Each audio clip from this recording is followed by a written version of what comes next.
Thank you so much for joining us here, Hildur Guðnadóttir. I hope I said it kind of right. Yes, you Here did. in That was very good. Impressive. let's have a talk about your last name in a few seconds. Do you know this place, Felix Meritis in Amsterdam? I know it's my first time here. I've never It's, been here before. It's really nice. yeah, it's kind of sacred musical ground because Brahms, Schumann, and Sons, they all have been here for famous Dutch concerts in the past. And you, with your impressive career, are a nice addition to the guest book of this place. Oh.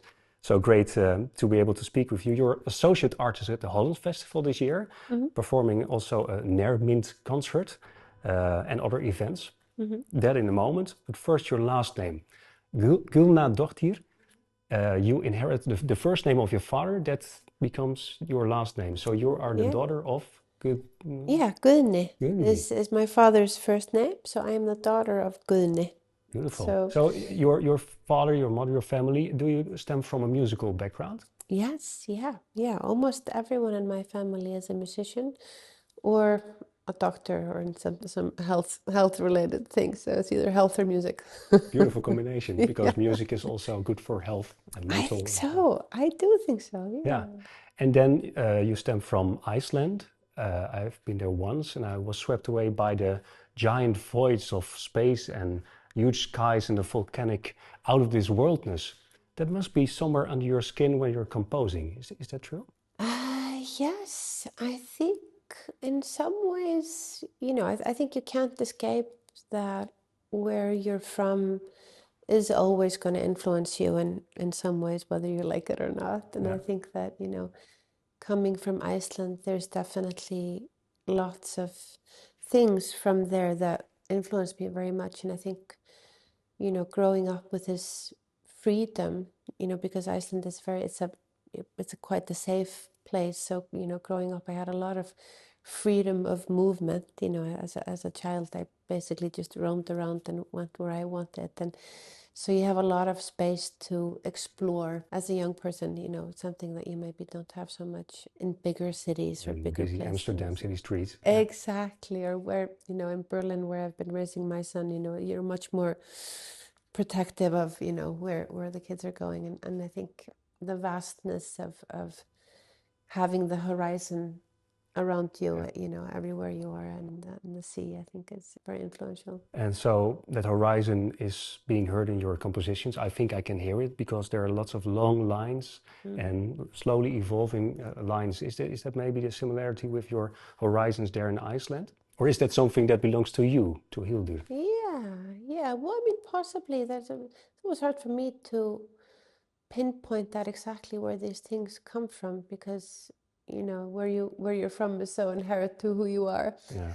But I think that, yeah, there's definitely, I'm very interested in textures and I'm very interested in both of the very small, like the micro things that you can find when you really look deep under things, that are things that I guess texturally also like really draw me in, this interest of just like these tiny patterns that we have around us and tiny textures of things, I'm drawn to those. But at the same time, the vastness of the horizon and this space that you can create in music that I find so interesting, this kind of this mental space almost, and the space to hear your own thoughts, which I find so fascinating. That's why my music tends to be quite spacious in that way, because I'm always really drawn to having the space to hear my own thoughts and to have my own feelings and to kind of to really have the time within music to hear every single note, and not like a million notes all at once, but just like really like one note at a time, and I think that's something that I continue to want to have for myself in the space when I'm creating. Yeah, because I think you're not afraid to be like psychologically involved with uh, personas in games and in movies because it's sometimes so frightening, so eerie, the vibe that your music contains. That must be something you think about. How does a person feel at a certain time? What do I want to realize in terms of feelings? You got to dive into the psyche, right? Yes, absolutely. And I think it's one of the things that fascinates me so much about, how music can communicate in a way that exceeds the ways that we have in language to communicate, because I think words often tend to be kind of intellectual, and you're thinking about, saying things in a clever way or a right way, in a way that uses language in a specific way, in a way to speak to people. But music can go beyond all of that, and music is such an boundaryless way of communicating. It can speak to everyone, no matter where they are, and it speaks to really our common humanity, and the feelings that we all have. Yeah, we all have Just as in cinemas people. watching Joker. I was Yeah, terrified yeah, with, of course, the playing of the main character, but also because of your score, yeah, underlining the things going on in his head, yeah, breaking down his whole life. yeah. What was it like composing Joker 1? Well, it was really interesting because I was really given an unusual amount of space to have my own thoughts about what I felt about the character and about the story, because the tendency has been for the music to be composed after the picture has been shot and all of these things. But since I started working in theater before I started working in film, in the theater you're very kind of involved in the whole process, and you're there for the whole rehearsal period, and you're speaking to everyone in the process, from the costume designer to the lighting designer to the actors to everyone. I really learned early on, I was in my late teens when I started working in that way, that music has so much to offer in that process. So I really, when I started working in film, I really sought out working in this early stages, where I just feel like, music can really create the space for everyone to be on the same page about the story, for everyone on set, the actors, the cinematographers, everyone. And Todd Phillips, the director of Joker, was really one of the first people that kind of heard me out and gave me that space. And he sent me the script and asked me to write music based on my feelings of the script. And I think it's so fascinating because I'm just so interested in listening. And that listening is not just to sounds that we hear, but also to really listen to stories and to understand stories, like why they're written, how they're written, and the characters that live within them. And But that was before you saw Joaquin Phoenix play the character, right? yes, because so what, as I was reading the script, it's the same as when you're reading a novel or something, like you make up the whole scenario in your head. So I felt this really clear sense of musical world, the Yeah. musical landscape that I felt in the film. And then I wrote and recorded that and sent to Todd and Joaquin to kind of meet as they were shooting. So they shot the whole film to the music. So That's he's really awesome. acting to the actual music that you hear in the film. And I Oh, just that's think it's magical. such a it was so magical, because also it created the space for us to really understand the story at the same level without having to discuss it too much, because both Todd and Joaquin and myself were not people that like to talk about things too much, so it's really wonderful when each person's craft can just lead the way. You don't have to try to describe things. You can With a just deeper understanding that goes without saying. And that's exactly, yeah. beautiful. Did you have like eureka moments composing a score for Joker or maybe other scores? Are you a person that is looking for that holy grail and thinks, this is the main theme for the whole thing? I got it? Or is it a slowly evolving process of craftsmanship, carving bits? It just depends. It's really, I think every project is so different, and I try to approach every project just from a completely blank slate, and I try to listen without any sort of prejudgment of what I'm expecting or what I would like to do, and I try to really just like listen.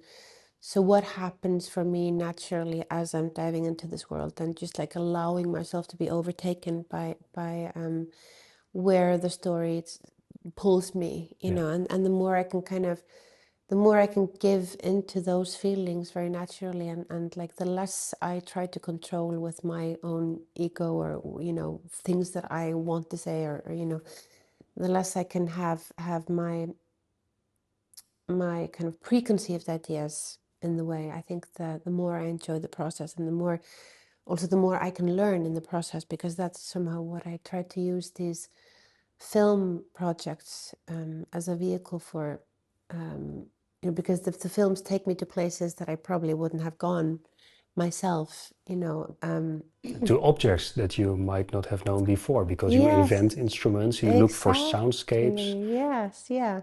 And I try to really just enjoy that, Yeah, sense of just like, oh, where is this going to bring me? And I try to learn, learn as much as I can from each project, and yeah, therefore like write in ways that that story kind of pulls me towards. yeah. And you can learn from other people like your partner, Sam Slater. Yeah. You collabed with him on Battlefield 2042. Hmm. What was that like, working with your beloved one, Oh, it's with a deadline and we have to wonderful. make this work? Yeah, yeah. Well, we worked together. Like, we met in the studio, of course, as is very classic for people that are obsessed with what they do. Dating as a composer in the studio. Yeah, exactly. So we've often joked about, it's like just as good that we, are both working in the same field, because otherwise we'd never see each No, other. So exactly. it's a real privilege to be able to share, a life, and what we love and what we burn for, and But what the we do. Battlefield soundtrack was not so much of a love story to listen to, right? It's super tense, and Yeah, I yeah, listened to it on my drive here on the Dutch highway with traffic yeah, jams, and I was, oh, yeah, tension. exactly. Was Yeah, that, no. did you aim for that, that the audience, that the gamers would be pumped up? Yes. Anticipation, the Yeah. tension building? Yeah, yeah, yeah. I mean, that what really drew us to that story was the exploration of climate change and Yeah, the kind of natural catastrophes that happen as a result yeah, of climate change. So that in and of itself is unbelievably tense. I think this is one of the most tense subjects of our times, and it's hard to kind of examine that subject without kind of having a sense of urgency and tension. So that was really the kind of what drew us to yeah. that project. Yeah. Do you think you have changed since the times of Lost and Hilderness and your early career and your earliest cello lessons to now 2026 with global catastrophes and conflicts going on? Do you compose in a different idiom or different feeling? I think yes and no. Like I'm really interested in a lot of the same things that I was interested in back then, and a lot of the core passions that I have, which concern listening and textures, and the creating of this space for myself to understand myself, and to kind of have a space of acceptance of myself and my limitations, and my fascinations. But at the same time, the world has changed a lot in the 20 years that have passed since I wrote that record. I've also traveled a lot more since then. And in some ways, the world has gotten smaller and more intense with the addition of the internet.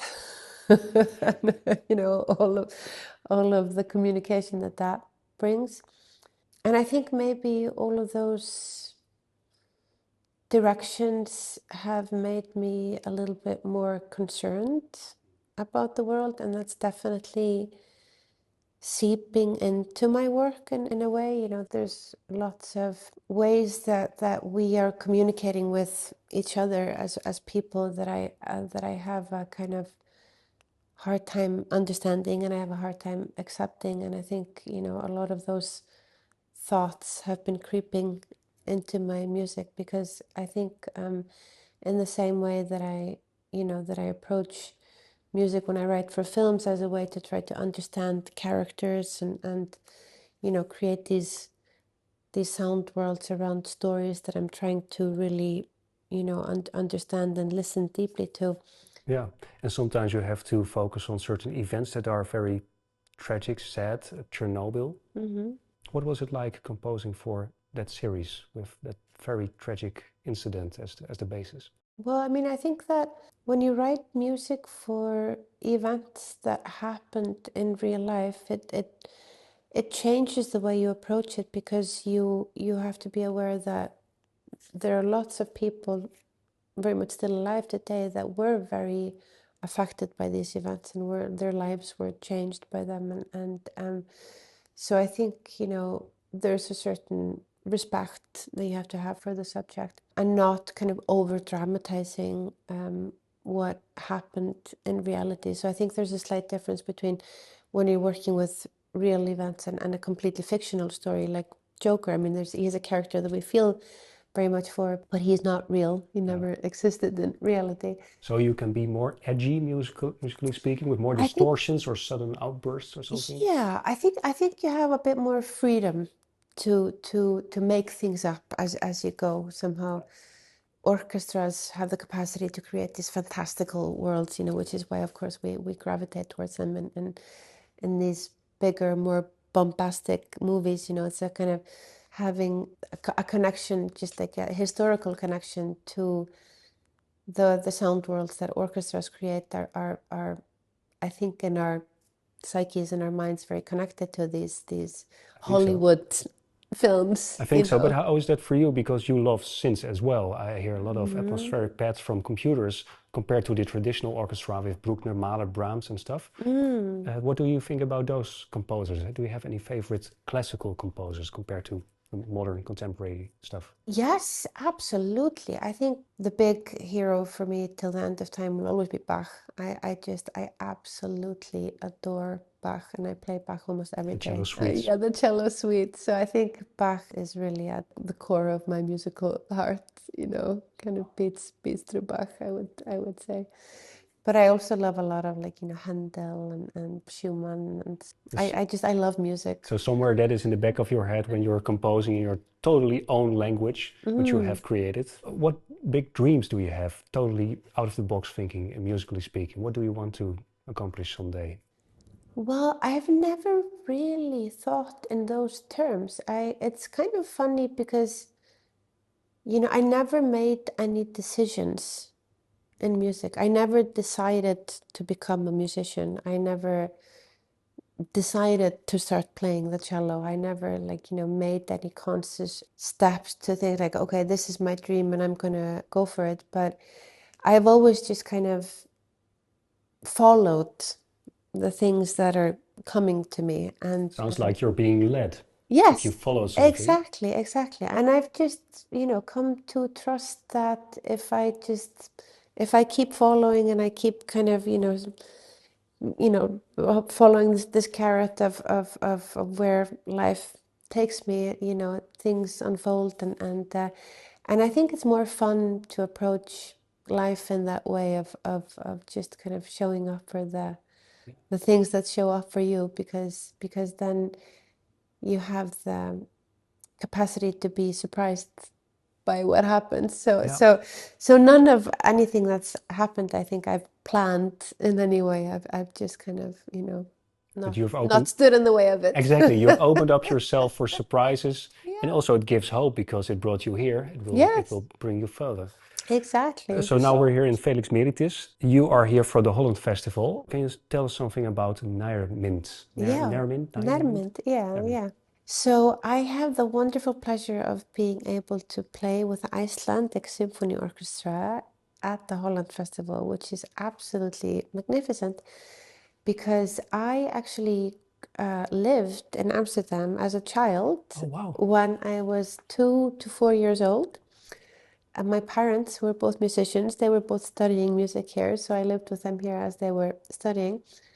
And the wonderful thing about the Icelandic Symphony Orchestra is that, a lot of the people there are people that I grew up because they were friends of my parents. And Reykjavik is a It's a small very town. small place, yeah. And then, of course, it's also, with young people like myself. Yeah, definitely. Coming into the orchestras, there's a lot of people that I studied with as well, that I went to school with, and old friends of mine that are now playing in it, and to get to then bring them to the also another place that I grew up It's in. getting together. Exactly, with a Crossroads lot in of life. people that also studied with my parents probably here, and there's also Dutch friends that are in the orchestra, and so it's extra special in a way to kind of bring it all home. And we're playing a program that's very exciting to me, because it's both music that I wrote and a lot of new music. So music that I composed specifically for this concert that was commissioned by the Holland Festival.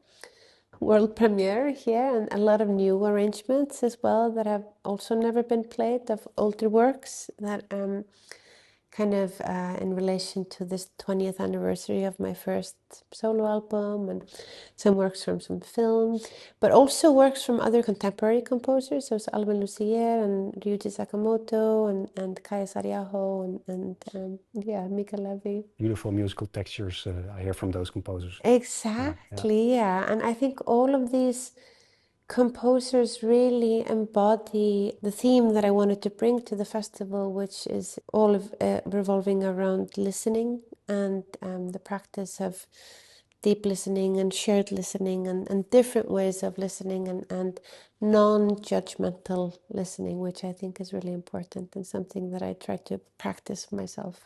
And I think all the composers that I share this program with really embody that in different ways. Yeah. Listening is very important.